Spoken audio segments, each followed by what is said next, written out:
lho karmo sing do sandang mati dina iki mati sembunyi aja Werkudara mutar tenan aja Werkudara gek ndang gek kenan kancane ndang blus ngoten ndang bayar lho yen mau dipandeng ae ngerti-ngerti isu cilaka sampean ora Pirang-pirang lakon Pandhawa lemai karuna merga patrapi sengkuni tak kerke ning neraka jahanam kowe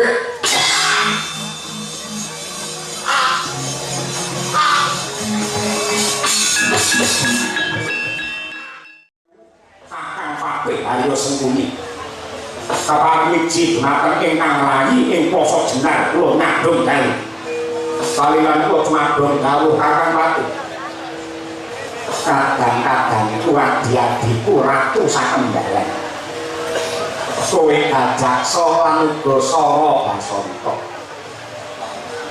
apa sebabe kowe adoh ndak awe cedhak saya ndak raketake mergo ana bab wigati kang bakal ndak gagal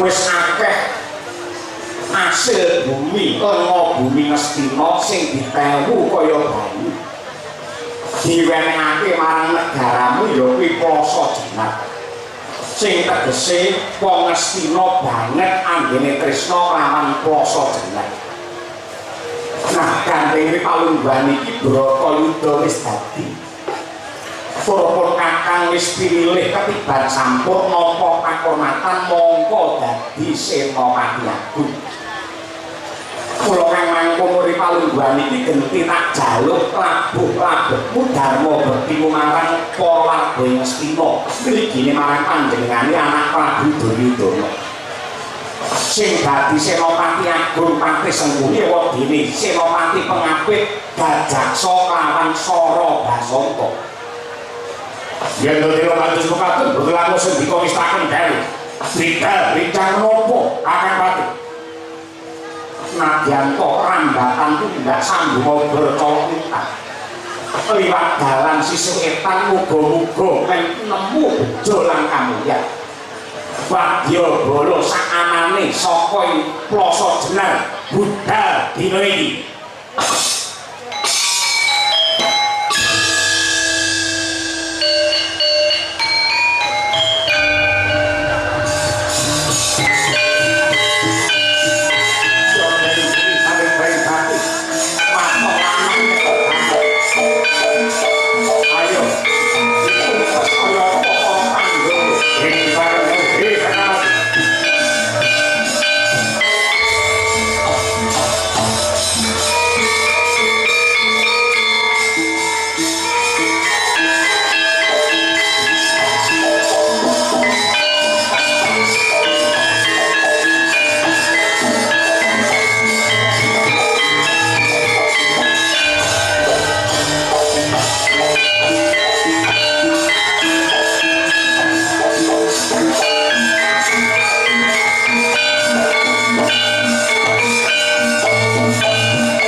kata ingkang bocor layu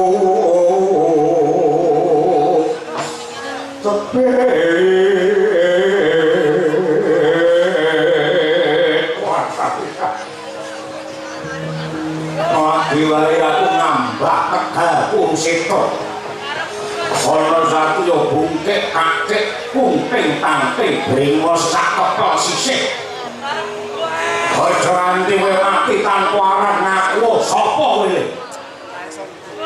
lek mripatmu jerengan gobok satriya swara bumi ya lesan kuro jenengku Raden Setyaki dasar Warayata wis apa lan hari sajane muri sama goreng poso jenar kesete sembanku Prabu Kajaksa Sara Basanta kumandang karbokan dadiaran aja kowe sing majur madyane Pak Baratan kowe nyintano kowe nyingkira kowe mundur endi agul-agul bebanteni Pandhawa sing jenenge Werkudara wong majuran pokok gedhi aja blangak-blangak apa ngucap kowe bisa ketemu kawan Kakang Mas Werkudara pinter jebul diadani Setyaki piye apa paham sami arang dhewe apa sugih kendel bodoane lekan golek omongan bukuno berpasangan paling tapal ngajen pibane kaya lancare bodhat bingung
Senopati prajurit mesti mau pirang-pirang yen kowe adu arep karo Prabu Gajahso ora bakal ono menangi janji ora yen kedekake kokok getemu rambut derajat apa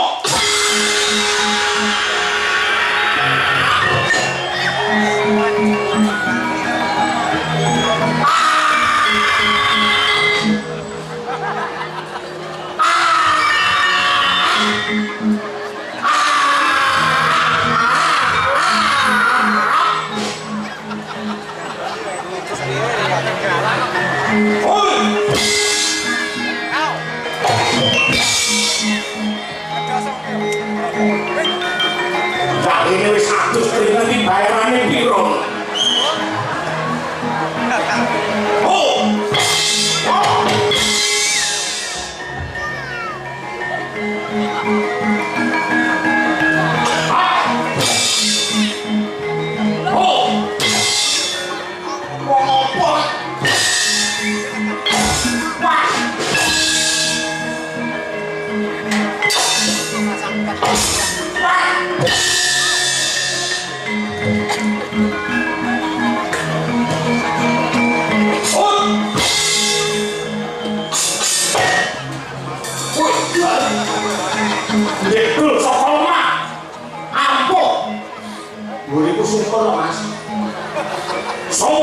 Satria Madangkara Brahma Kumbara Brahma Solo Brahma Kumbara iki kakange si pedang setan sing jenenge Mantili duwe pedang setan nyakali Tingdoyo iso kalahake sing jenenge Lasmini nang Lasmini kedanan karo aku Brahma karo Lasmini padha karo dalange karo Sinden Kesi apa men karo bangsa kono-kono kuwi cekel aku lahirmu bareng karo radio ya sak baterene Mas wah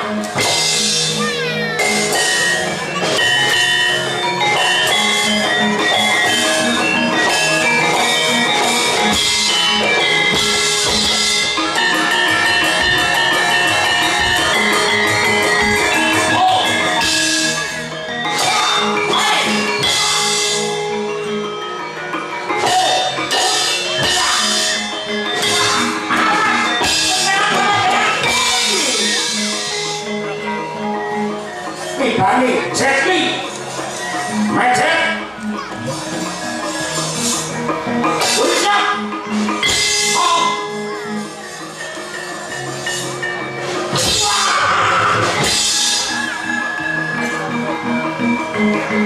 Soy, Preman Sumarata, aku mengalami yang pasar, anaknya hilang nyawamu, Suramrata, Jalan Rata, rebutan aku. Sanyu Tomoro sakit uri ampian kaya wong dono rebutan kaya wong jangan mati ora bakal digrek puluku salogo maju para ngaso lakon mati dening kowe aku nggih maju para ngaso lakon mati dening kowe aku wale mati dening aku kowe pancen tak wale aku perang butuh bunuh diri ngono ati bangane kok ayo ndak kredit ae bongkong kok wis pakai ini pakai ngono oh ini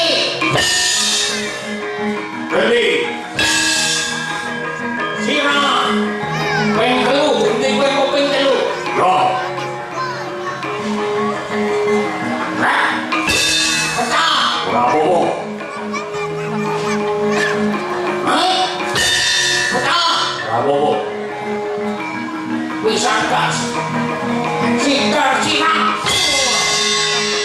ora apa-apa ampun tenang kowe gandeng kowe sekti mandraguna tak dongake dadi ratu ingkang blegek dukun nang kaloka besok mati entuk swarga aku njaluk pamit Gusti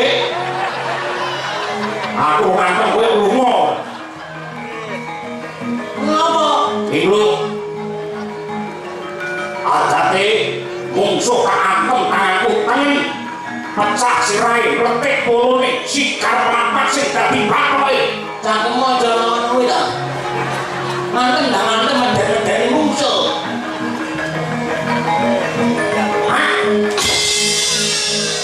pecah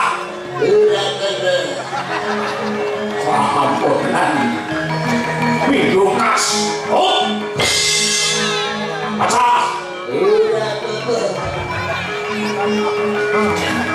Sandas pecah dan cici amban cici amban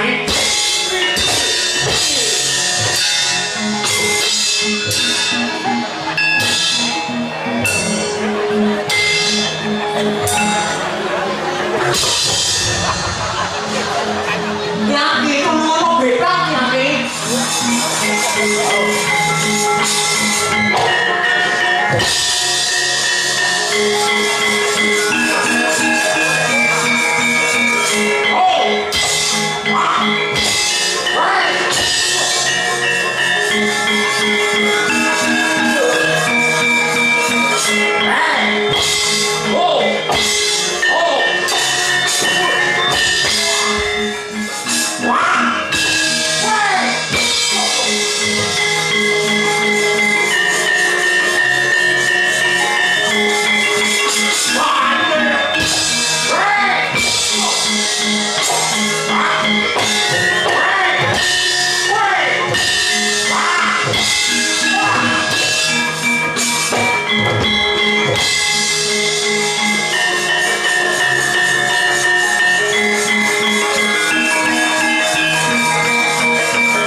aku njaluk ngapura aku ngaku kalah Werkudara aku ngaku kalah Kakang Gajaksa iki piye Kakang mongko adate Werkudara yen nyandak musuhe tangan kiwa tengen mesti bakal aku karo kowe didu sirah padha sirah cangkemmu aja ngelekne didu tenan adate mesti didu lan ngeleke didu ala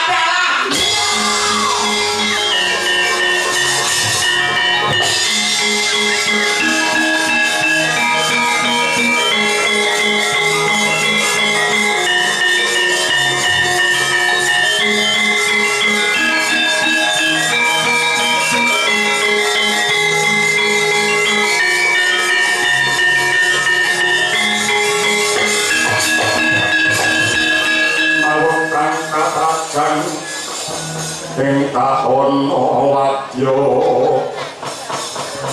sang Prabu Prang Kabramarkata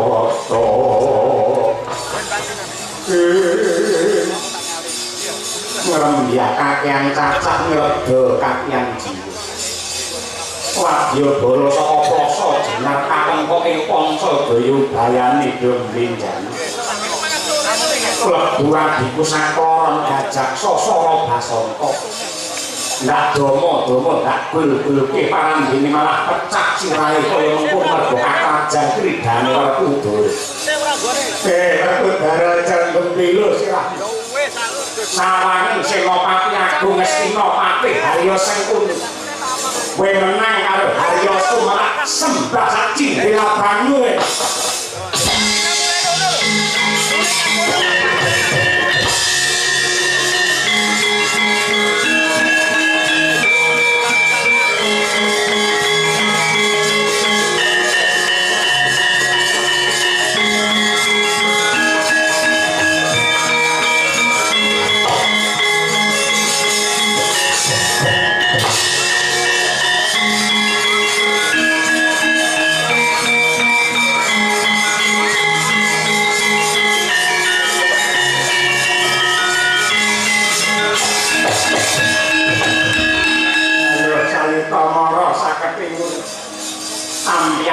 wong njono rebutan kaya menjangan mati Werkudara.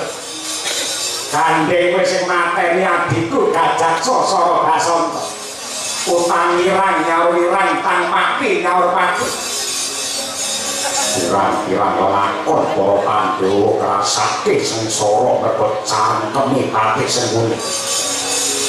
Ripalungguhan iki pangadilan saka Gusti sing bakal ndok tampa. Apa kamu kok kira ngerti kok iki? Maju para ngarsa. Ayo tandingan Sang Senopati Agung ora kakon glundung ndas lak gurone batangmu.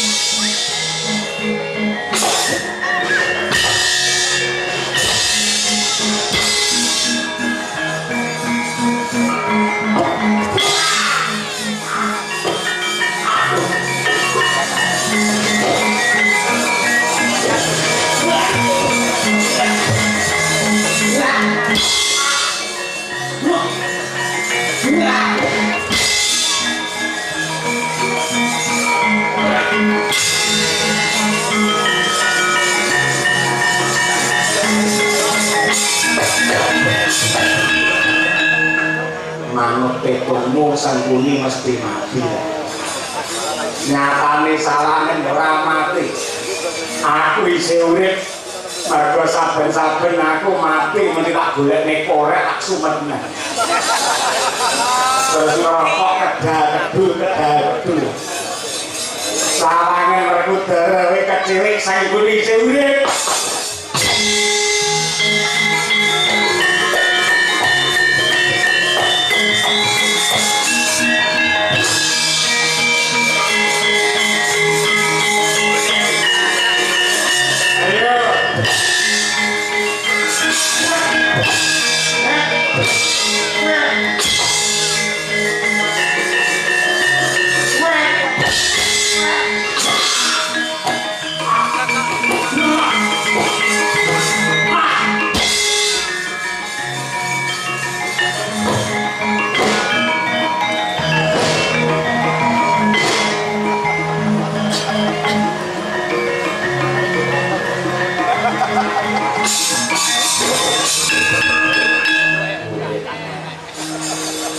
Ayo entek nalarmu wele sawani.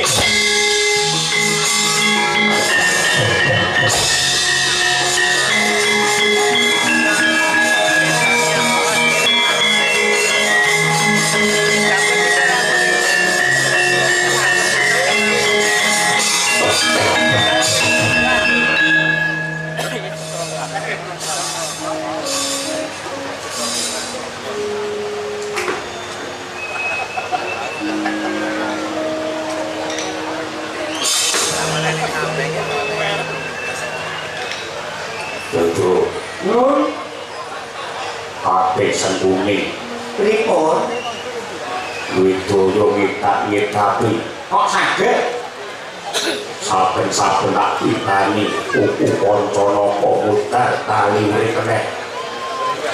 Pati Sengkuni niku yo tek nolong petek mula kuwi nanti aku bingung kami gila musuh karo Pati Haryo Suman. Lajeng sakmangke kersanipun bapakmu kontrine. Bapak sinten? Pak Suprajwanda. Betul. Bapakmu Semir kontrine. Saniki? Yo. Lah niki bapak pun teko mumpung dereng tilem jak jagongan. Mbak uget saduwita mbak. Pripun, Bos? Mbak, pripun? Sengkuni ngitak-ngitapi. Tapi bani kuku kanca naka modar bali urip meneh.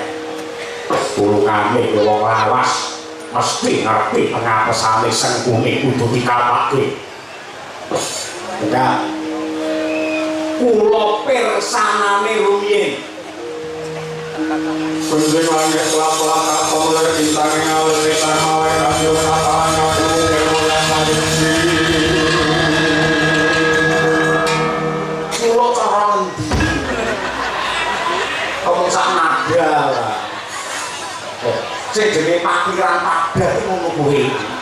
Upamane wilah liyane roki ilang jeng iso sulung. Ilane ndi gaden? Gas luwih lah.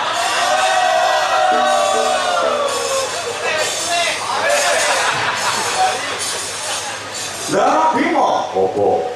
Kula tak matur. Piye? Jenengan kawutan apa mboten nalika jenengan taksih lare? Nalika semanten rebutan Lengatala kagunganipun Sang Resi Abiyasa. Lengatala kawula kangge rebutan Pendolan Kurawa satemah kutah wonten ing Brambang. Nalika semana para Pendolan Kurawa padha bingung lah pake Sengkuni nika tanggap ing sasmita ngerti yen Lengatala kutah lajeng Sengkuni gulung wonten ing Brambang. Dados awake Sengkuni nika wiwit saka pucuk rambut nganti jempol sikil sedaya kawratan Lengatala kalepetan Lengatala. Mongko dayane Lengatala lamun lawak niki kelepetan Lengatala ora bakal tegas gaman apa wae yen perlu gaman kayangan gaman Suralaya ora bakal bisa tumama napa malih mung kuku Pancanaka. Sengkuni nika ora iso mati. Akan tetapi ada sebagian tubuh Sengkuni yang tidak terkena minyak talak. Opo? Marodo diplok. Ini ada kambing.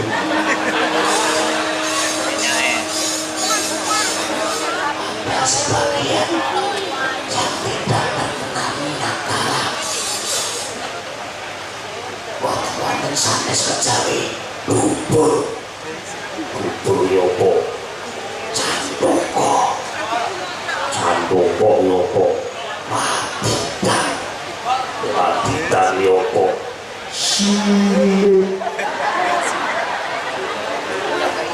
waton ngeniku mati bani kuku kacamata Pancanaka wonten kliwon legi waton nggih mati bani kuku sampean tek Sengkuni ora mati kula mangseneni omong karo-karo.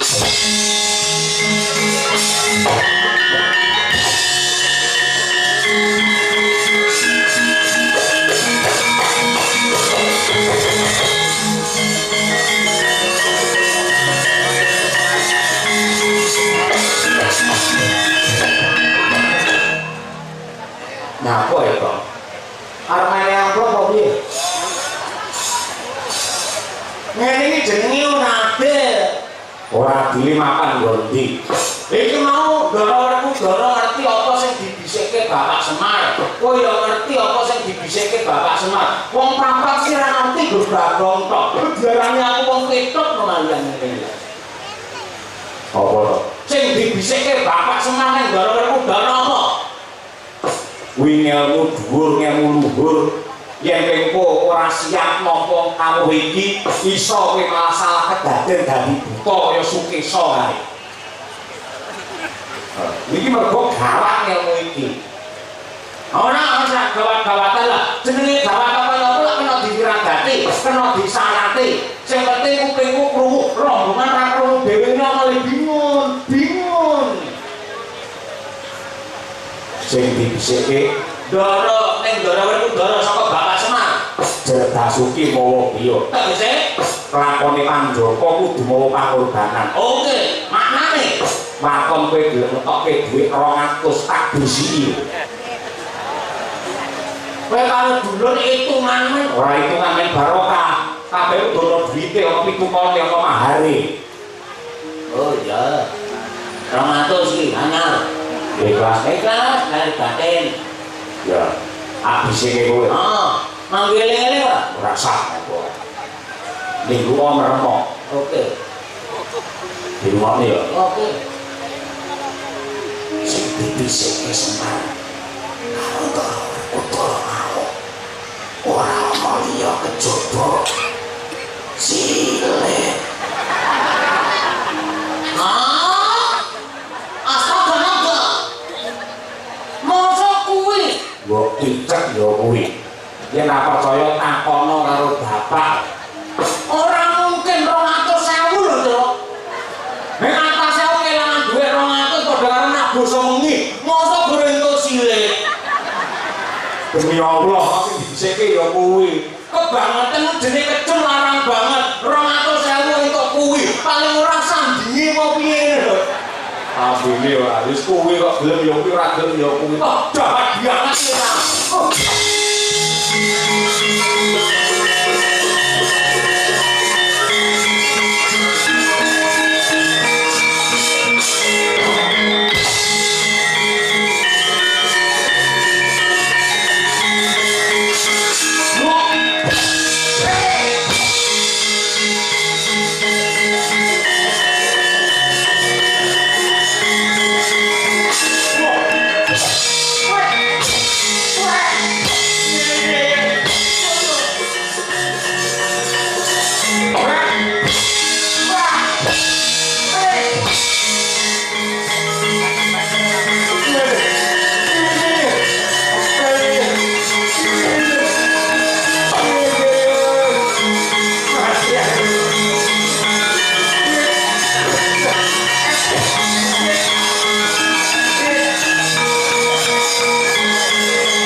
Sing endi? Ya ampun, gede kuwi anak wis 3 mosok ora roh samane. Ya ora ketok iki jari ini mang sisike mriko sik. Niki mang kelangkuk niki ndase sembunyi. Nah. Lah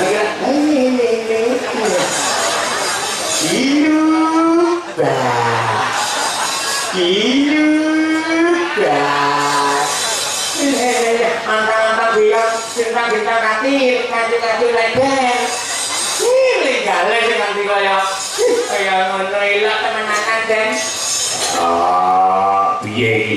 Mati bane kuku kanca napa? Niki ketok ngecil goblok sawah niki ketok mencak-mencet iki. Lah niki mencak-mencet iki ora. Mati bane aku jalan ngapur ora kuda. Aku rumangsani luput, aku rumangsani kleru. Wong ngandur bakal mundur karma sing do sandang mati dina iki mati sembunyi aja kuda mutar tenan aja kuda ndang gegenan kancane dan blues ngoten ndang bayar lho yen mau dipandeng ae ngerti-ngerti isu cilaka sampean ora Pirang-pirang lakon Pandhawa lemari karuna rega patra prisengkuni tak kerke ning neraka jahanam kowe.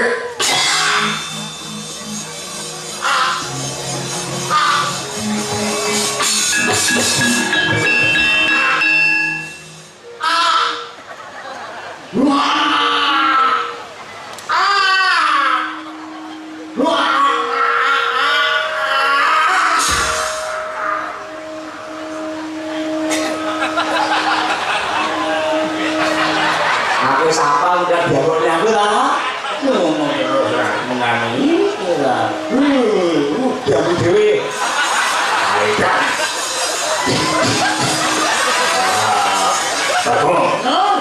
ini apa? udah kena orang sakne kabeh putih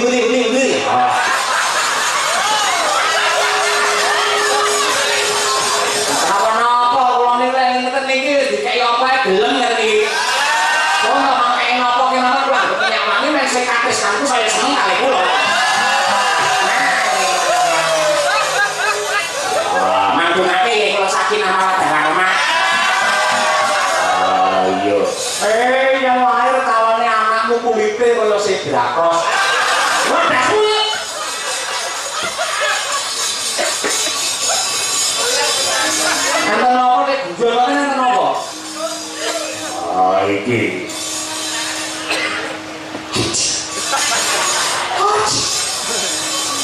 Gila ini kan iso nih kok.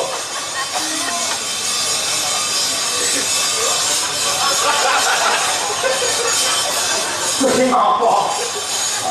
Mosok Ratu Ndorowati. Ngapa? Kena ambune silit. Saedan iso.